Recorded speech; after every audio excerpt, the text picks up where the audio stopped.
उन्हें अलग कर लो। फिर खड़े मसाले अलग करने के बाद वो जो बाकी की चीज़ें हैं उन सबको अब मिक्सी में घुमाना है।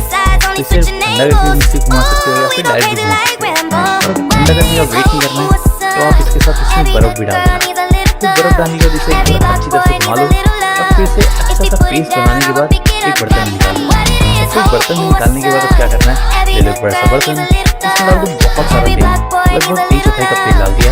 फिर 1/4 कप तेल के साथ इसे भी आप हल्का फुल्का मिला दो और इसे तब तक पकाओ जब तक तेल ना ऊपर आ जाए। फिर ले लो पैन में डाल दो ये मसाला।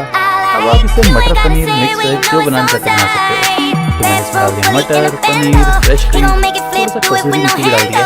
इन सबको एक बार अच्छी तरह से मिला लो।